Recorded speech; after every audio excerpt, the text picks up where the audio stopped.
ये मौलाना आज़ाद का हॉस्टल है, ये हॉस्टल है। नीतीश अपने बना हुआ संदीप महेश्वरी। तो मैं अपने एक्सपीरियंस से मेनली 3 बात बताना चाहूँगा। पहली so hi hello good morning, welcome to channel. My name is Dalpat और आज मेरे साथ है नीतीश। इस वीडियो को एंड तक देखना। इफ़ आप नीट यूजी एस्पिरेंट हो, आपके लिए ये वीडियो बहुत प्रोडक्टिव रहने वाली है। अच्छा, वीडियो को स्टार्ट कर। नीट यूजी एस्पिरेंट से जो जर्नी है टिल मेडिकल कॉलेज तक। अच्छा ठीक है, सबसे पहले इंट्रोड्यूस कर देता हूँ उसको। ही इज़ नीतीश और ये है करंटली अभी MAMC मौलाना आज़ाद मेडिकल कॉलेज में है। So make sure hit the like button. अगर वीडियो देख रहे हो एंड तक तो सब्सक्राइब जरूर करना। सो आज की वीडियो स्टार्ट करेंगे। आज की वीडियो बेसिकली रखेंगे हम 3 पार्ट में। एक रखेंगे पहले से प्री सिलेक्शन फेज, लाइक जब हमारा कोचिंग फेज था, तो वो पार्ट आपके लिए बेनिफिशियल क्यों होना चाहिए कि क्यों उसमें मैं आपको बताऊंगा कि लाइक मैं और नीतीश आपको बताएंगे कि लाइक आपको कैसे पढ़ना है, किन चीज़ों का ध्यान रखना है, आपकी कोचिंग लाइफ कैसी होनी चाहिए, अगर आप कौन सी चीज़ कर रहे हो जो आपको बेनिफिट दे रही है नहीं दे रही है, वो सारा स्टफ। उसके बाद सिलेक्शन वाला, लाइक जो इनिशियली जब सिलेक्शन होता है तो तब लाइक आपको वो जो डॉक्टर वाली वाइब आती है ना, लगता है ना कि बस मैं ही हूँ इंडिया के फ्यूचर, अब बस झंडे तो मेरे को ही गाड़ दें, एक वो वाला फेज़ होता है। उसके बाद एक फेज़ आता है डिक्लाइनिंग फेज, MBBS वाला, जब आपको लगता है कि आपको मतलब आपको लगता है काफ़ी गलत फील्ड में आ गए। मेरे को भी एक दिन लग रहा था कि यार मैथ्स लेनी चाहिए थी, बट चलो ठीक है, वो तो चलो साइड टॉपिक हो गया। सो उसके बाद जैसे मेडिकल कॉलेज वाला फेज़ आता है, लाइक एक मेडिकल स्टूडेंट की जो MBBS कर रहा है, भले वो MAMC है, एम्स है, मौलाना कुछ भी है, उसकी कॉलेज में कोई इज्जत नहीं है। एक स्टूडेंट की कॉलेज में न के बराबर इज्जत है और हॉस्पिटल में तो उससे भी गई भी थी। सो जो रिस्पेक्ट है वो होती है घर में, रिश्तेदारों में और गाँव में मेन। सो सबसे पहले स्टार्ट करते हैं नीतीश भाई से पूछना अपने जो कोचिंग का फेज़ था, जो लाइक था प्री सिलेक्शन का फेज़ था, कोचिंग का फेज़ था। मैं सर्वोत्तम में था दलपत के साथ ही। मैं पहले नर्सर में था, उसके बाद एंथ्यूज बैच में था, मतलब 11th को नर्सर कहते हैं, काफ़ी लोगों को पता है, वो 12th को एंथ्यूज कहते हैं। मेरा हम दोनों का सिलेक्शन 12th के साथ हुआ है। तो 12th में मैं SC4 बैच में था और ये SC7 में था ना, तो हाँ ये SC7 में था। और स्टार्टिंग में साल के एंड तक भी हम एक दूसरे को पहचानते नहीं थे। हमारे मतलब साल लगभग मिड खत्म हो गया था, उसके बाद बात था कि अच्छा ठीक है ये भी है, मतलब तब मैं एक्चुअली उसके बाद हमारा SRG बैच बना था, सुपर रैंकिंग ग्रुप्स, तो उसमें हम दोनों की मुलाकात हुई थी कि अच्छा ठीक है भाई तू भी है। बट कोचिंग में इतने दोस्त वाले नहीं, थोड़े से फॉर्मल, हाँ भाई डाउट, तेरा क्या डाउट है, मेरा क्या डाउट है, ये इस टाइप से। सो अभी स्टार्ट करते हैं लाइक कोचिंग लाइफ। जैसे नीतीश ने कैसे पढ़ा है, पहले नीतीश अपना बताया कि उसने कैसे पढ़ा है, फिर मैं बताऊँ मैंने कैसे पढ़ा है, फिर जो सजेशन है लाइक आपको कैसे पढ़ना चाहिए वो चीज़, ठीक है। बात है मैंने कैसे पढ़ाई की है, तो वैसे काफ़ी वीडियोस देखी होगी तुम लोगों ने। तो मैं अपने एक्सपीरियंस से मेनली 3 बात बताना चाहूँगा। पहली ऐसे चल स्टार्ट करते हैं। देखो मतलब अगर तुम काफ़ी यूट्यूब वीडियोस या फिर अपने सीनियरों से पूछा होगा कि है ना क्या पढ़ो क्या नहीं पढ़ो, तो कोई कहता है 6 घंटे पढ़ो, कोई कहता है 7 घंटे पढ़ो, और कोई अगर तुम में से भी किसी से भी पूछ लो ना, कोई कहता है मैं 6 घंटे पढ़ता हूँ, 7 घंटे पढ़ता हूँ, हर दिन पढ़ता हूँ 7 घंटे। तो ऐसा कोई पॉसिबल नहीं है कि हर दिन कोई 7-8 घंटे पढ़ पाए, ऐसा कभी पॉसिबल नहीं होता। तो मेरे हिसाब से मैंने 3 चीज़ें सीखी है। तो उससे पहला तो मैं ये बताऊँगा कि आप ये डिसाइड मत करो कि कब कितना पढ़ना है, कि कब 6 घंटे, कि हर दिन 6 घंटे पढ़ूंगा, 7 घंटे पढ़ूंगा, इतना डिसाइड मत करो। आप अपना मैक्सिमम डिसाइड कर लिए तो वो हो नहीं पाता, फिर कॉन्फिडेंस गिरता रहता है। आप अपना एक मिनिमम, मतलब अपनी औकात के हिसाब से अपना मिनिमम आवर्स डिसाइड करो कि चाहे कुछ भी हो जाए, इतना तो मैं हर रोज़ पढ़ना ही पढ़ना है अपनी औकात के हिसाब से। चाहे घर में कोई शादी का फंक्शन हो, या किसी की बर्थडे पार्टी हो, या कोई भी फंक्शन हो, या तुम थके हुए हो, काफ़ी ज़्यादा पढ़ाई का मन नहीं है, लेकिन एक मिनिमम एक हावर होना चाहिए कि हर दिन मुझे मिनिमम इतना तो पढ़ना ही पढ़ना है। जैसे मेरी औकात के हिसाब से मैंने अपने 3 घंटे सेट करके थे कि ये ना, चाहे पढ़ाई हो ना, ऐसा नहीं है सिर्फ 3 घंटे पढ़ना है, लेकिन मेरा ये था कि 3 घंटे तो मिनिमम पढ़ाई होनी चाहिए। उस 3 घंटे में मैं मेनली करता था कि जो कोचिंग में पढ़ाया है वो मैं एक बार रिवाइज कर लेता था अच्छे से, ठीक है। तो वो होता कि आप सिलेबस के हमेशा साथ रहोगे, तो मिनिमम 3 घंटे पढ़ो, 3 या 4, किसी का मिनिमम 4 घंटे होगा, तो ऐसा नहीं है मिनिमम 6 घंटे कर लो। 6 वो होता है आपका मैक्सिमम, या फिर मैक्सिमम जैसे मेरा मिनिमम अगर 3 घंटे है तो मैक्सिमम 10 घंटे भी हुआ है, 12 घंटे भी हुआ है होने में, तो ठीक है। तो पहला ये हो गया। दूसरा तो मैं ये बताऊँगा कि छोटी छोटी खुशियों को सेलिब्रेट करो, छोटी छोटी अचीवमेंट्स को सेलिब्रेट करो। जैसे कि अपने सर्वोत्तम में अपना हर 21 डे को एग्ज़ाम होता था, ठीक है। तो मैं अपना टारगेट रखता था कब 600 नंबर का, 600 का, कि जब मेरा 600 से अगर वो आ रहा है तो मुझे सेलिब्रेट करना है। मैं मूवी देखता, लगभग 3-4 मूवी देख लेता उस दिन। मतलब ऐसा नहीं है कि सभी यही करो, लेकिन जैसे मुझे मेरे बस की नहीं है। ये जो कह रहा है ना मेरे बस की नहीं है, बट ये सही चीज़ है। मतलब ना कर देखो, हर चीज़ है ना वो बंदे टू बंदे वेरी करती है, ठीक है, बट ये इसमें इतना जिगरा है कि मूवी देख सके, मेरे बस की भी नहीं है। मतलब मेरे कहने का मतलब ये नहीं है, मूवी देखो जैसे मुझे, जैसे कि सबकी अलग अलग खुशियाँ होती है। मेरी खुशी होती थी मूवी देखना, तो मेरा ये था कि अगर मेरे इससे कोई एक टारगेट रखता मैं कि इतने नंबर से ज़्यादा आया या इतनी रैंक से मेरी ज़्यादा रैंक आई है क्लास में, तो मुझे सेलिब्रेट करना है उस चीज़ को। क्योंकि यार अगर तुम 11th क्लास में कोचिंग कर रहे हो तो नीट कब तक होगा, 2 साल बाद। अब तब तक तुम बोर थोड़ा रहोगे पढ़ाई का, कब का अगर सेलिब्रेट नहीं करोगे तो कब का तुम छोड़ चुके होगे रास्ते में। तो वो छोड़ो ना, इसीलिए छोटी छोटी खुशियों को सेलिब्रेट करना सीखो। किसी जैसे आज खुशियाँ का मतलब पढ़ाई वाली खुशियों की बात कर रहा हूँ मैं। ऐसा उसके अलावा कोई खुशियाँ नहीं होती कि पढ़ाई में मतलब मेरे नंबर अच्छे आए, मेरी क्लास में रैंक अच्छी आई है तो उन्हें सेलिब्रेट कर लो, ठीक है। तो कोई मूवी देख लो या फिर है ना प्ले स्टेशन पर जाके कोई गेम खेल लो या दोस्तों के साथ थोड़ा चिल मार लो। और सेलिब्रेट सिर्फ एक दिन के लिए, उसी दिन के लिए, ऐसा नहीं कि आगे पूरे हफ्ते सेलिब्रेट कर रहे हो।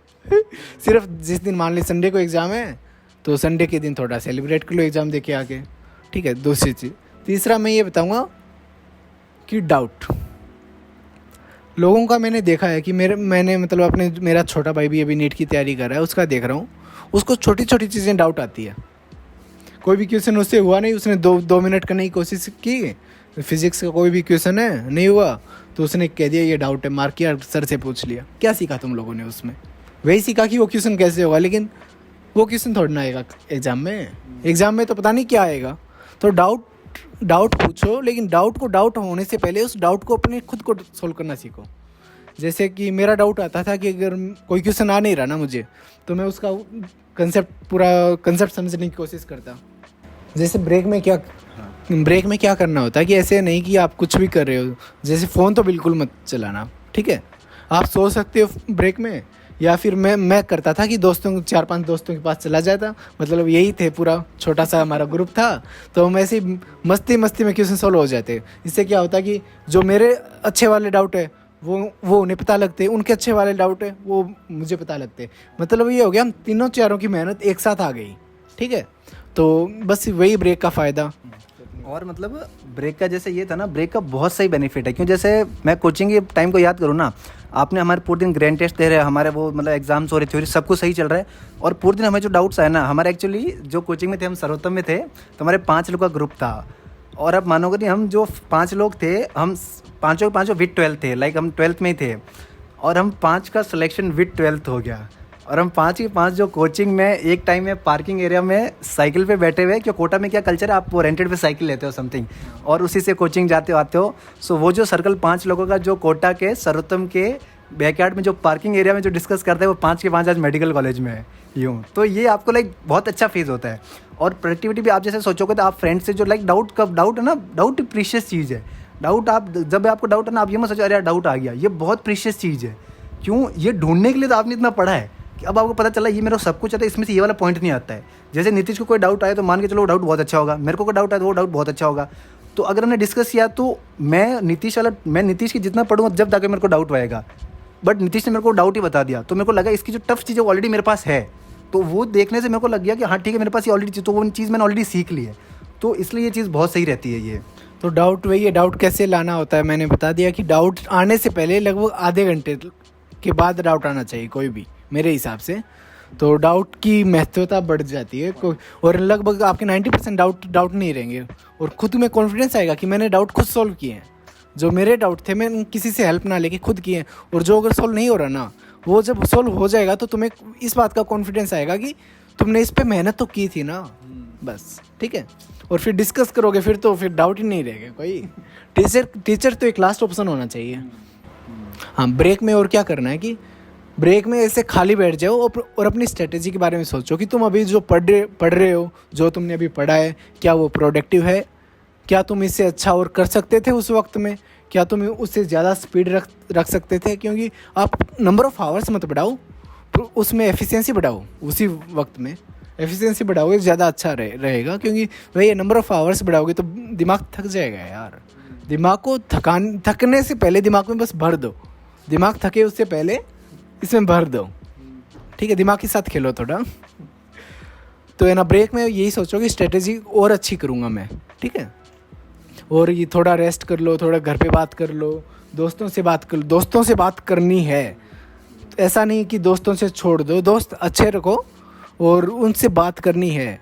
वही तुम्हें रखेंगे कि अंडरलाइन रखें, अंडर चेक रखेंगे, ना डिप्रेशन आने देंगे और ना हवा में जाने देंगे। अंडर चेक रखते हैं दोस्त लोग। और कंपनी अच्छी होनी चाहिए, ठीक है। और कंपनी अच्छी का मतलब ये नहीं कि पढ़ने वाली कंपनी अच्छी होती है, ना पढ़ने वाली कंपनी अच्छी नहीं होती, ऐसा कुछ नहीं होता। कंपनी का मतलब होता है कि आप कैसा फील करते हो उस कंपनी में। नेगेटिव, थोड़ा डिप्रेस फील करते हो तो अगर वो चाहे टॉपर मतलब टॉपर लोग हो कंपनी में, उन्हें भी छोड़ दो। लेकिन आप अपना थोड़ा कॉन्फिडेंट फील करते हो, ऐसा फील करते हो कि हाँ मैं तो कर ही सकता हूँ। और तुम्हारी कंपनी है ना, अगर तुम्हारे नंबर कम भी आ रहे हैं तो वही है, जैसे कि है ना हमारे साथ वालों के नंबर कम आते थे, हम उससे थोड़ा करते, कोई ना दलपत हो जाएगा, कोई ना, थोड़ा उसका मजाक उड़ाते तो वही है, थोड़ा वो भी ऊपर आता, ठीक है। तो ऐसे मतलब किसी को ना तो डाउन होने दो, ना हवा में जाने दो। तो जैसे कि कभी कभी है ना दलपत के नंबर अच्छे आते, वो हवा में घूमता फिर इसको नीचे लाते कि कुछ नहीं आता तुझे, एक बार ये करके देख, ये आता है, नहीं आता, मुझे आता है अब लाइन पर आ जाए। तो बैलेंस रहता है, सबके बीच में बैलेंस रहता है, यूँ वो बहुत ज़रूरी है। तो वही कंपनी अच्छी होनी चाहिए, ठीक है। तो नीतीश ने जैसे अपने 3 पॉइंट बताए थे जो नीतीश को लगे थे। मेरे पॉइंट ये है कि लाइक फर्स्ट है, आप जैसे किसी को आइडियल मानते हो ना, जब अभी जो जैसे करंटली क्या है, लोग फ़ोन की तरफ और है, मतलब लोग यूट्यूब देखते हैं कैसे स्ट्रेटजी है वो। तो ले देखो, कोई भी आइडियल नहीं होता। आइडियल मतलब वो अपने लिए, खुद के लिए आइडियल है। जैसे नीतीश कोई चीज़ बता रहा है, वो नीतीश के लिए बेस्ट है। वो पूरा आप आपकी लाइफ में कॉपी पेस्ट नहीं कर सकते। आपको देखना है आपकी क्या औकात है, आपको देखना है आप कितना पढ़ सकते हो, आपका पढ़ने का शेड्यूल। अच्छा जैसे मेरा बताओ ना, लोग बोलते हैं कि तुम रात को क्यों पढ़ते हो, रात को याद नहीं होता, सुबह जल्दी उठ के पढ़ो। मैं मेरा शेड्यूल बता रहा हूँ। जैसे मेरी 11th तक थोड़ा वीक सेगमेंट था थोड़ा सा, तो 12th में मैं मेरा बता रहा हूँ। जैसे मेरे पढ़ने का शेड्यूल था, रात को 9 बजे डिनर किया, 9 से 10 मतलब 9:30 से 10 बजे फैमिली से बात की, 10 बजे पढ़ने बैठता और सुबह 5:30 बजे तक पढ़ना। तो कोई सोचे मतलब रात को 10 बजे बैठ के सुबह 5:30 से मतलब ये 7 घंटे कंटिन्यू तुम कैसे पढ़ सकते हो। बट वो मेरे लिए वो ईजी है। बट कोई बोले दोपहर में तुम 7 घंटे पढ़ लो, मेरे लिए वो पॉसिबल ही नहीं है। मैं अभी जैसे मेडिकल कॉलेज में हमारे एग्जाम्स होते हैं, पूरे महीने वाले कुछ भी कर लिया, लास्ट में एग्जाम से एक नाइट पहले पूरी रात पढ़ना। तो मेरा लगभग स्टार्टिंग से यही था। तो वही है कि देखो आपकी स्ट्रेटजी वो वेरी कर सकती है। तो आप देखो आपका बेस का है, आप कहाँ स्टैंड करते हो, आप किसी को रेफर करते हो, आप किसी को मानते हो आइडियल, ठीक है, आप उसकी सेलेक्टिव चीज़ लो जो आपसे हेल्प कर सकती है। यूँ आप किसी की स्ट्रेटजी को एज इट इज़ आपकी ज़िंदगी में कॉपी पेस्ट नहीं कर सकते। अच्छा कैसे आपको जैसे बायोलॉजी, फिजिक्स, केमिस्ट्री कैसे पढ़ना, अच्छा बायोलॉजी कैसे पढ़नी है वो ऑलरेडी मैंने एनसीईआरटी कैसे पढ़नी है एक वीडियो में बताया हुआ, उसका मैं जो वीडियो का लिंक है वो पिन में भी दे दूंगा और डिस्क्रिप्शन बॉक्स में दे दूंगा। उसके अलावा जो वो चीज़ आपको पता है, फिजिक्स केमिस्ट्री बायोलॉजी आपको पता है, फिजिक्स केमिस्ट्री बायोलॉजी आपको पढ़नी है वो आपको पता है। बट उसके अलावा जो माइन्यूट चीज़ें होती है ना, जो आपको लगती है कि वो यार इतनी मैटर क्या ही करती होगी, वो मैं आपको बता रहा हूँ जैसे मेरे एक्सपीरियंस की वजह से। जैसे एक चीज़ होती है आपकी ग्रैंड टेस्ट या फिर कोई भी टेस्ट, सिंपल टेस्ट होते हैं। जैसे मेरा आपके पेपर टेस्ट होते 3 घंटे में, 3 घंटे में आप वो सब कुछ लिख देते हो जो आपको आता है, ठीक है। जो आपको नहीं आता है वो आपके क्वेश्चन गलत हो गए, आउट ऑफ 720 आपके मार्क्स आ गए, ठीक है, क्लियर कट। बट क्या आपको कुछ फ़ायदा हुआ है क्या? नहीं। फ़ायदा कैसे होगा आप बता दो। जैसे आपने कोई टेस्ट, आपको फ़ायदा क्या उस दिन, कुछ भी फ़ायदा नहीं है। फ़ायदा जब है जब आप उस टेस्ट एनालिसिस करोगे, आप टेस्ट के बाद एनालिसिस करोगे कि इस टेस्ट से मैंने सीखा क्या है। मेरा जो 3 घंटे का पेपर होता था उसको एनालिसिस करने में मेरे को 6 से 7 घंटे लग जाते थे। क्यों? उसमें से भले मेरे 600 मार्क्स आ गए उस टेस्ट में, ठीक है, मैं खुश भी हो जाऊँगा, 600 में 600 बहुत है, मेरे को और क्या चाहिए, नहीं। बट मेरे 720 में 120 क्यों कटे, वो ध्यान होने मेरे को बहुत ज़रूरी है। क्यों? मान ले ऐसा कोई पेपर बना जिसमें मेरे को जो नहीं आता, जैसे नीट का पेपर आया उसमें वही क्वेश्चन है जो मेरे को नहीं आते, मेरे तो 400 ही नहीं आएंगे, 300 ही नहीं आएंगे। तो मेरे को मेरे डाउट, मतलब पेपर में मेन एम है कि आपको आपके डाउट छांटने हैं। यूँ तो आपने डाउट छाट ले, मेरे को नहीं आती है, उस चीज़ों को आपको एनालिसिस करना है। और शाम को जैसे दोपहर में आपका पेपर हो गया, शाम को चिल मारो, दोस्तों के साथ घूमो फिरो, कोई प्रॉब्लम नहीं है। शाम को आप बैठो आराम से और उस पूरे पेपर का 5 से 6 घंटे का एनालिसिस करो कि आपके एक मार्क्स से वो क्यों कटा है, लाइक कौन सी आपकी गलती थी, कौन सी चीज़ आपको नहीं आती थी। और वो जैसे आपने जहाँ से पढ़ी है, सोर्स आपका एक होना चाहिए, सोर्स आपका एक होना चाहिए। अभी बता रहा हूँ, ऐसा नहीं है आप कोचिंग जा रहे हो, 6 कोचिंग है, 6 कोचिंग का मटेरियल लेके घूम रहे हो, भाई क्या करोगे। लोगों का सिलेक्शन एक कोचिंग मटेरियल से हो रहा है ना, लोगों का सिलेक्शन तो एनसीईआरटी से ही हो रहा है ना, विदाउट कोचिंग मटेरियल हो रहा है ना, तो 7 की ज़रूरत कहाँ है। तो और आपको जो आप यूजी की प्रिपरेशन कर रहे हो उसमें आपको डॉक्टर नहीं बनना है, उसमें कि नहीं मैं इतना डीप में चला जाऊँगा, वो एससी वर्मा कर रहे हैं, पता नहीं कौन सी बुकें कर रहे हैं। आपका जो चुल वाला फैक्टर है ना, ये एमबीबीएस में लाओ। यहाँ इतनी बुक्स है, आप 24 घंटे में से 24 घंटे पढ़ोगे फिर भी बुक्स ख़त्म नहीं होनी है, यूँ कबर्ड की भर भरे पड़ी है। तो आपको यूजी में सेलेक्टिव रहना है चीज़ों को, और उन चीज़ों पे कमांड करना है जो आप एंड तक समेट सको। ऐसा नहीं स्टार्टिंग में पूरे साल में इतनी चीज़ें पढ़ ली, इतना सोर्स, ये रात आप रायता समेट ही नहीं पा रहे हो, ठीक है ना। चलो मैं फेल गया, मैं आउट ऑफ सिलेबस चला गया थोड़ा सा। वापस बैक आता हूँ टेस्ट सिलेबस का। आपने उसका एनालिसिस सही से करना है, 5 से 6 घंटे लगेंगे, ठीक है, 6 लगते, बट आपने सोर्स जहाँ से सीखा है वहाँ वो क्वेश्चन लिखो, ऐड करो, और वो डाउट, वो क्वेश्चन अगर वापस आपका आए ना, वो क्वेश्चन आपका गलत नहीं होना चाहिए। मतलब फैक्टर वही है, वो क्वेश्चन आपने वापस कहीं भी देखा, आपका वो क्वेश्चन गलत नहीं होना चाहिए, यूँ।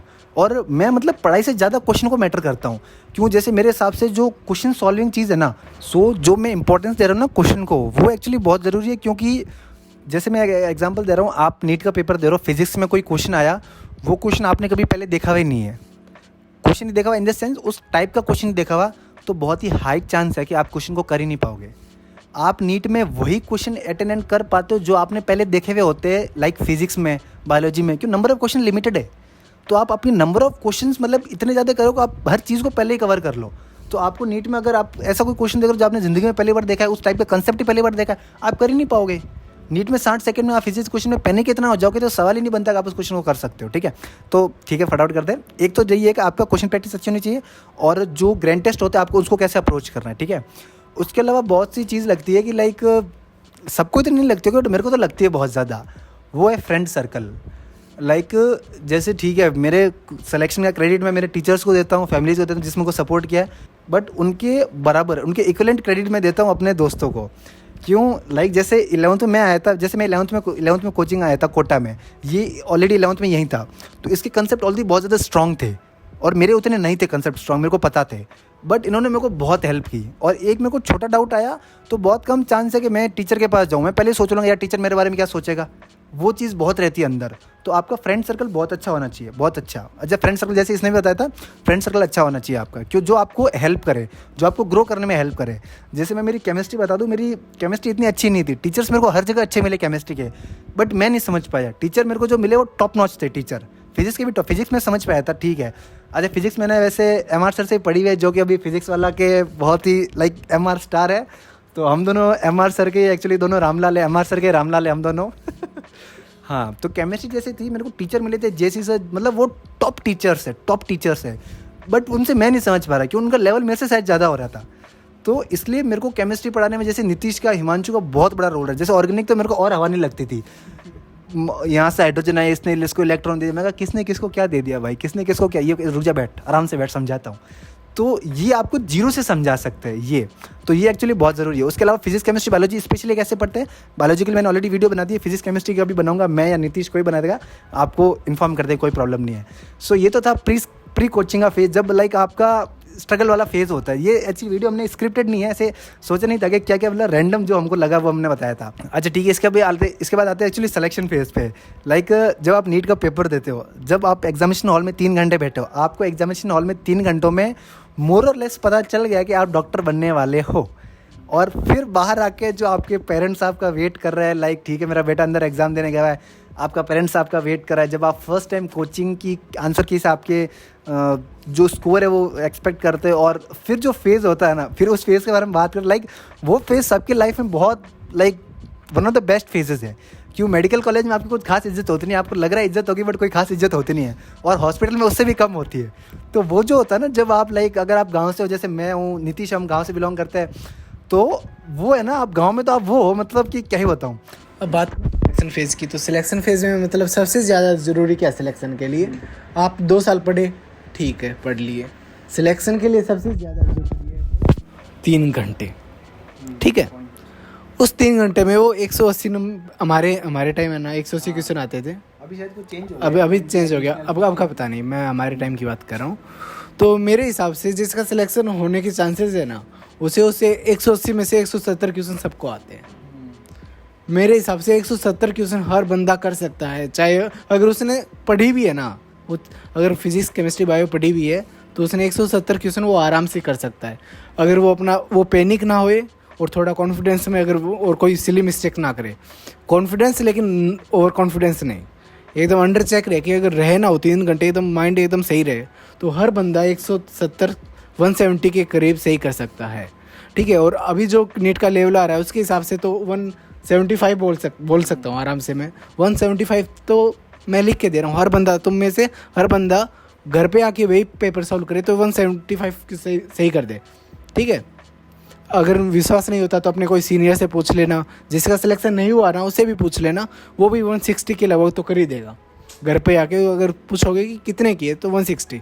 इसका मतलब क्या है, आपकी पढ़ाई में कमी नहीं है, मेहनत में कमी नहीं है। कमी कहाँ आई है, आपका सिलेक्शन या रैंक कम क्यों आ रही, किसकी वजह से आ रही है, वो है उस 3 घंटे में, ठीक है। वो 3 घंटे आपको ज़मीन से आसमान पर पहुंचा देंगे या आसमान से ज़मीन पे पहुंचा देंगे। मेरे साथ वाले काफ़ी है जिसके 500 नंबर आते थे, ठीक है, और वो पूरे आसमान में। और काफ़ी है जिसके 680 690 नंबर आते थे, वो भी मतलब है ना 620 पर अटके, 630 पर। और किसी का ही क्यों बोलूँ, मैं मेरा ही बोल लेता हूँ ना। मतलब वही है कि थोड़ा वो होता है, ठीक है। वो बस वही 3 घंटे काफ़ी इम्पोर्टेंट रहती है। और लेकिन एक बार आपका सिलेक्शन हो गया ना नंबर मैटर करते ना कुछ, और कुछ मैटर नहीं करेगा। सिलेक्शन हो गया ना तो आप बस किंग हो, ठीक है। एक बार के लिए, ऐसा नहीं है हमेशा के लिए, बस कुछ वक्त के लिए गांव वालों के सामने तो पक्का किंग हो। जैसे मैं अपने गांव में जाता हूं तो गांव वाले बस यही पूछते हैं कि इंजेक्शन लगाना सिखा दिया गया, मतलब नहीं सॉरी, गांव वाले यही पूछते हैं कि इंजेक्शन लगा दो, ये कोई 3-4 इंजेक्शन लगा दो, ये थोड़ी सी बीमारी हुई। उन्हें ये समझाते वक्त लगभग 3 साल गुजर जाते हैं कि हमें इंजेक्शन लगाना नहीं सिखाया जाता, हमें नहीं सिखाया जाता इंजेक्शन लगाना। लेकिन वही ये समझते नहीं है, उनके लिए तो बस डॉक्टर वही जो इंजेक्शन लगाए। उन्हें समझाने में कि ये नर्सों का काम है, हम नहीं लगाते। कि जैसे मैं फर्स्ट टाइम कॉलेज में आया था तो क्या होता कि जैसे मैं फर्स्ट टाइम वापस घर, कोविड का ब्रेक आ गया था, तो जैसे घर पे गया था तो मेरे कहते ताई वगैरह आए थे कि यार यहाँ से दर्द कर रहा है, बेटा बता दे कौन सी क्या दवाई क्या लूँ या क्या करूँ मैं। बेटा नहीं, डॉक्टर साहब सॉरी, बेटा तो नीट से पहले, फिर डॉक्टर साहब। तो वो फेज़ आपके लिए, मतलब देखो आप, ऐसा नहीं है गलती उनकी, गलती आपकी किसी की गलती नहीं है, बट मैं आपको वो फेज़ एक्सप्लेन कर रहा हूँ कि वो फेज़ कैसा होता है। लाइक मैं करंट बता दूँ, फर्स्ट में आप एनाटॉमी, फिजियोलॉजी, बायोकेमिस्ट्री के साथ डील करते हो, जहाँ क्लिनिकल सब्जेक्ट की तो दूर दूर तक बातें ही नहीं है। आप डील करते हो डेड बॉडी के साथ फर्स्ट में, तो आप यहाँ क्यों ही बता दोगे क्या पेन है। 4th ईयर में जाकर जनरल मेडिसिन पढ़ोगे, जब जाकर लगेगा अच्छा ठीक है क्या मैटर होता है क्या नहीं होता है ये वो। हाँ, सिलेक्शन फेज में मैं तो यही बताऊंगा कि एक बार आपका सिलेक्शन हो गया ना, आप खुद हवा में रहोगे और आपके घर वाले हवा में रहेंगे, आपके रिश्तेदार ज़मीन में रहेंगे और गांव वाले मतलब आसपास बहुत ज़्यादा इज्जत मिलेगी। मुझे मेरे दादा अभी भी पहले कुछ भी बोलते थे, टिंगर, मतलब टिंगर हमारे यहाँ कोई जैसे बच्चों को मतलब टिंगर बोलते हैं, ठीक है। टीनेजर का थोड़ा ऐसा मारवाड़ी वर्ड, ठीक है। तो अभी तो है ना कुछ नहीं बोलता, बस छोरा भी नहीं बोलता अब बस डॉक्टर साहब। मेरे दादाजी भी डॉक्टर साहब बोलते हैं, सब डॉक्टर साहब, ठीक है। तो है ना आप हवा में रहोगे। और एक बार आपने इंस्टा आईडी बना ली, फेसबुक बना ली, उसमें आप अपनी कॉलेज का टैग लगाओगे, MBBS का टैग लगाओगे, तो लड़कियों के मैसेज भर के आएंगे, भर के। आपको सच में ये लगेगा कि आप भगवान बन गए हो, ठीक है। आप है ना जब तक कॉलेज में नहीं जाओगे, पॉइंट टू बी नोटेड, जब तक कॉलेज में नहीं जाओगे, ये जो है ना 3-4 महीने का ब्रेक मिलता है, उसमें तो आप भगवान हो। ना तो आपको कोई घर वाले कोई है ना आपको मूवी देखने से रोकेंगे, ना फ़ोन चलाने से रोकेंगे, आप जो बोलोगे वो बनाएंगे। फिर उसके बाद मैं कॉलेज के अंदर आया, एकदम अलग ही कॉन्फिडेंस में आया कि मैं तो मतलब राजा हूँ। फिर यहाँ देखा कि यहाँ तो हर एक राजा बनने की कोशिश कर रहा है, फिर यहाँ सब राजा होते हैं। और जब कॉलेज का पहला दिन होता है, एनाट वाले मिलते हैं, राजा से इंसान बनाते हैं। फिर पैथ वाले बनते हैं, राजा से और नीचे चपड़ासी बनाते हैं। फिर बायोकेम वाले मिलते हैं, वो इंसान भी नहीं रहने देते। सो लाइक जैसा नीतीश भाई ने बताया कि जो सिलेक्शन फेज़ है ना, ये आपकी लाइक आप समझ लो पूरी लाइफ का बेस्ट फेज़ रहने वाला है। आपका प्री सिलेक्शन है वो भी बेस्ट रहने वाला है कि उसमें आपकी कोचिंग की मेमोरी, इतनी सारी चीज़ें होगी, इतनी सारी मेमोरीज होगी। और सिलेक्शन वाला फेज़ तो आप कभी भूल ही नहीं सकते हो, कि वो शायद आपको आपकी लाइफ में जो रिस्पेक्ट मिली है ना, उस रिस्पेक्ट का पीक लेवल वो है। वो रिस्पेक्ट आपको यहाँ कभी नहीं मिलने वाली है। और आप उसमें खुश इसीलिए क्योंकि वो रेस्पेक्ट ऐसे हवा से नहीं आई। आपने उस प्री सिलेक्शन में 2 साल पूरी मेहनत, जान लगा के मेहनत की है, ठीक है, तो आपको उस रेस्पेक्ट का मजा आएगा। मतलब ऐसे नहीं है ना कि हवा में कुछ भी आपको बोल रहे हैं, आपने वो गेन किया, आपने वो अर्न किया चीज़, तो आपको वो और अच्छी लगेगी। जैसे मैं मेरी नीट का बता दूँ तो जैसे मेरा सेंटर एग्जाम आया था, मतलब एग्जामिनेशन सेंटर जोधपुर आया था, तो वहाँ मैं गया था, 3 घंटे एग्जाम दिए थे, एग्जामिनेशन थोड़ा सा गड़बड़ हो गया था, फिजिक्स केमिस्ट्री नहीं, केमिस्ट्री सही थी, बायोलॉजी सही थी, फिजिक्स थोड़ी सी अच्छा एक चीज़ कहना, हवा में मैं थोड़ा सा हवा में था तो नहीं, केमिस्ट्री बायोलॉजी में बहुत सही था, फिजिक्स मतलब मेरे को तो थोड़ी सही लगती थी, फिजिक्स मेरी सही भी थी, मेरे को मज़ा भी आता था, सही भी लगती थी, तो थोड़ा सा मैं हवा में आ गया था। तो नीट में उसने मेरे को वापस नीचे टाइम पे लेके आया था, ठीक है ना, काफ़ी अच्छा खासा नीचे लेके आ गया मेरे को हवा से। तो इसलिए आप हवा में न रहे किसी चीज़ में, ठीक है ना, हवा में न रहे, स्ट्रांग रखे चीज़ों को। सेम मैं बोल लूँ तो है ना, मेरा बायो ले लो, मैं बायो में मतलब कोचिंग में मेरे लगभग 350 355 तक आराम से 60 तक आ रहे थे। मतलब है ना, ये मान लो कि एवरेज 345 रहता था मेरा, मतलब 340 से नीचे याद नहीं आ रहा कभी आया है। तो मैं बायो के अंदर तो हवा में था, ये तो बहुत ईजी है, ये तो मैं कर ही लूँगा, इसमें तो 360 कर लूँगा, और बायो में मेरे नंबर आए 280 थे तेरे बायो में। मेरा सेम सीन था केमिस्ट्री के साथ। लाइक फिजिक्स मेरा क्या था, मेरा कोचिंग में फिजिक्स में लाइक फिजिक्स थोड़ी सी टफ है, एक्चुअल टफ है, तो मैं ज़्यादा तो नहीं, बट 150 क्रॉस था हमेशा, 150 155 160 तक क्रॉस आता था, फिजिक्स में आते थे मार्क्स, ठीक है। और मेरे केमिस्ट्री में मार्क्स आते थे 100 105 110, जिसमें शायद सिलेक्शन भी। और मैं लोगों से पूछता था, लोग बोलते थे कि केमिस्ट्री में तो मार्क्स 170 180 आते, जैसे इसके केमिस्ट्री में तो फुली आते थे, लाइक केमिस्ट्री में इसके 170 175 80 उस टाइप से मार्क्स आते थे। और मेरे को केमिस्ट्री ना समझ में आती थी ना मेरे को पसंद थी, तो इस वजह से मैं उस सब्जेक्ट को पढ़ता ज़्यादा था। और फिजिक्स मेरे को समझ में ठीक ठाक आ जाती थी, पसंद थी, मैंने सोचा ये तो मेरे को आता ही है, इसको मैं क्या ही पढ़ूँ। और मेरे फाइनल स्कोर ये थे, मेरे केमिस्ट्री में थे 165 और मेरे फिजिक्स में थे 90 मार्क्स, शायद 90। सो फिर ऐसा है कि लाइक आपका सिलेक्शन हो गया, सब सही सीन है, और जब आप एग्जाम से देखे 3 घंटे में आपको आइडिया लग जाता है कि आपका सिलेक्शन होना है या नहीं होना है। मार्क्स रैंक अलग चीज़ें, आइडिया लग जाता है। तो फिर जब आप बाहर आओगे, आपके पापा या पेरेंट्स या कोई भी आपका रिलेटिव वेट कर रहा है, स्पेशली आपके रिलेटिव आपका वेट कर रहे हैं, और जब बोलते हो कि पापा सिलेक्शन डन है, तो वो लाइक सिलेक्शन वाला फेज़ ना पीक है। और फिर जो 3-4 महीने फिर गाँव में तो क्या ही बताऊँ, लाइक उनके अकॉर्डिंग तो बस अब आप ही हो उनके पास। वो फर्स्ट में आपको फ़ोन कर देंगे कि यार लगभग ये हो रहा है, क्या करूं। अब डीप डाउन क्या होता है ना, आपकी हालत ऐसी होती है कि आपको कुछ नहीं पता। वो कह रहे हैं कि यहाँ से दर्द कर रहा है, आपको उस वहाँ के एनाटॉमी नहीं पता, आप यहाँ पढ़ नहीं रहे हो। लाइक अच्छा, पढ़ना में क्या, आप जितना सोच रहे हो MBBS में उतना पढ़ते उतना नहीं पढ़ते, टाइम आने पर उससे डबल पढ़ लेते हैं, बट ऐसा नहीं है रेगुलर इतना हर कोई पढ़ता होगा। तो हाँ, बस वहाँ तक चिल रहता है मामला। सो ये लगभग सिलेक्शन फेज रहता है काफ़ी, लाइक कहते हैं ना आपका जो पीक फेज़ है ना वो ही है, ठीक है। सो इसके बाद बात करते हैं अभी पोस्ट सिलेक्शन फेज़ की। पहले नीतीश भाई बताएंगे पोस्ट सिलेक्शन मतलब आप मेडिकल कॉलेज में आ चुके हो, एक बार तो आपका डाउनफॉल आएगा कि एक बार जो आपको लग रहा था ना सिलेक्शन के बाद 3-4 महीने में आपके इंडिया का फ्यूचर आप ही हो, डॉक्टर तो आप ही हो, बाकी तो कुछ है ही नहीं, तो एक बार तो आपके प्रोफेसर वगैरह उसको नीचे लाएंगे, बट फिर एक कांस्टेंट फेज आ जाएगा, एक मैच्योरिटी जाएगी लाइफ में, ठीक है। पहले नीतीश भाई का पोस्ट सिलेक्शन का फेज, जबकि मैं खुद नीतीश से 3 साल बाद मिला हूँ, तो देखते हैं 3 साल कैसे गए, first year second year dissection hall, ये वो लाइक बहुत सी चीज़ें रहती है। फिर है ना, पोस्ट सिलेक्शन का मेरा तो मेनली तो यही था कि मैं गांव से आया था, तुझे भी पता है, तू भी गांव से ही है, मैं भी गांव से हूँ। लेकिन यहाँ पर मैं जब मौलाना आज़ाद में आया तो मोस्टली सभी किसी के पापा डॉक्टर है, ना तो मतलब मेरे पापा डॉक्टर थे ना कुछ और, मतलब मैं तो एक ही मान लो बेस लाइन से आया हुआ हूँ। तो मोस्टली है ना, अपने जो भी वीडियो देख रहा होगा मोस्टली वही बेस लाइन वाले होंगे, ठीक है। तो मुझे एक इंग्लिश में भी दिक्कत, मतलब था इंग्लिश मीडियम से, लेकिन वही दिल्ली वालों की इंग्लिश और हमारी इंग्लिश बहुत डिफरेंस है। हाँ मतलब नॉलेज में ठीक है काफ़ी है, लेकिन वही है कि सोशल बिहेवियर वाला, कि आपको यहाँ पर जब है ना क्लास में सब इंग्लिश में बात कर रहे होंगे साथ वाले, मतलब फर्स्ट ईयर ऐसा नहीं हमेशा बात करते हैं इंग्लिश में, लेकिन वही है फर्स्ट ईयर में सभी आए हैं तो सभी एक दूसरे से थोड़ा फॉर्मल होता है ना, तो फॉर्मल में सभी आपस में इंग्लिश में बात कर रहे हैं। मैं कह रहा हूँ कि ये क्या चल रहा है ये चल क्या रहा है ये मैं क्यों हूँ यहाँ पे, सच में एक बार मुझे लगा मैं यहाँ क्या गलत आ गया, मुझे कहीं और जाना चाहिए था। फिर काफ़ी ज़्यादा डाउनफॉल आया था कि ना तो एनाटॉमी में समझ आ रहा, एनाटॉमी में आज पढ़ रहा हूँ, आज मैंने पूरा चैप्टर पढ़ा है और आधे घंटे बाद उस चैप्टर का सबसे बेसिक चीज़ मुझे नहीं याद। मैंने पूरे 1 महीने लगभग मैंने पूरे 6 महीने में या 1 महीने में जो भी जितना भी मैं टाइम लगाता हूँ, एक बार एनाटॉमी का सिलेबस कंप्लीट करता हूँ। उसके बाद जैसे ही कंप्लीट हुआ उसके 2 दिन बाद मैं पूरा सिलेबस भूल चुका, ठीक है। फिर मैं फिर से पढ़ूँ तो अपने नीट में ये होता कि हम रिवाइज़ करें तो हमें पता है हम रिवाइज़ कर रहे हैं। एनाटॉमी में ऐसा कुछ नहीं होता, आप जब भी पढ़ते पहली बार पढ़ रहे होते हो, अब भी मैं अगर एनाटॉमी पढ़ूँ तो चलो अभी तो मतलब काफ़ी एनाटॉमी आ गई, क्योंकि पूरा क्लिनिकल के साथ हो गया ना, तो अभी तो चलो वो फेज़ नहीं है, लेकिन फर्स्ट ईयर में तो यही रहा है।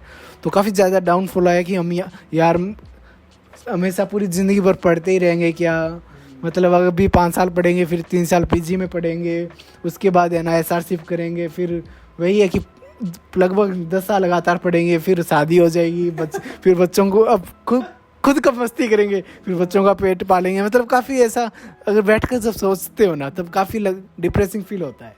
मतलब फर्स्ट ईयर में मैंने बैठ के बहुत सोचा है, मैं रोया भी हूँ इस बात पे कि है ना कि मैंने क्यों लिया MBBS।